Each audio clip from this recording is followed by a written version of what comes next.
நாம நீங்கள் எந்த படத்தை பற்றின ரிவ்யூ பார்க்க போகிறோம் அப்படின்னா மிஸ்டர் அரசியல்வாதி அப்படிங்கிற படத்தை பற்றின ரிவ்யூ தான் பார்க்க போகிறோம். ஸோ ரிவ்யூக்குள்ள போகணும் நம்ம சேனல் சப்ஸ்கிரைப் பண்ணிங்க அப்படி லைக் பண்ணுங்க. இந்த படம் வந்து சிண்டு ஜி அப்படிங்கிற ஒரு படத்தை வந்து, அதாவது ஹிந்தியில் வந்த படத்தை தான் இப்போ தமிழில் மிஸ்டர் அரசியல்வாதி அப்படின்னு மாற்றி விட்டுருக்காங்க. ஸோ இந்த படத்துடைய கதை என்ன அப்படின்னு பார்த்தீங்கன்னா, நம்ம ஹீரோ வந்து ஒரு நடிகர் இருக்கார், படத்துலையுமே அவர் நடிகர்.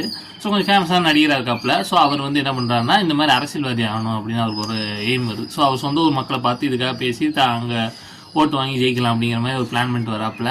ஸோ அவர் ஊருக்கு வந்ததுக்கப்புறம் தான் தெரியுது அங்கே ஏகப்பட்ட ப்ராப்ளம் இருக்குது. சரியா அந்த வசதி எந்த வசதியுமே அந்த மக்களுக்கு இல்லைன்னு. ஸோ அவர் வந்ததுக்கப்புறம் அங்கே என்ன நடக்குது, அதுக்கப்புறம் அவருடைய லைஃப் எப்படி இருக்குது அப்படிங்கிற மாதிரி. அவர் அதுக்கு முன்னாடி வந்து ஒரு ஹைஃபையான ஒரு பெரிய ஸ்டார் லைஃபாக இருந்துட்டு இருப்பார்.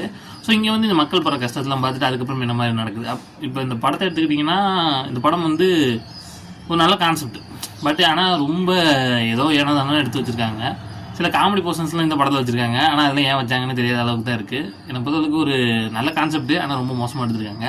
ஸோ ஒரு விழா அவரேஜ் மூவி தான். இதுக்கு எவ்வளோ ரேட்டிங் கொடுக்கணும்னா 5க்கு வந்து ஒரு 2.3 கொடுக்கலாம்.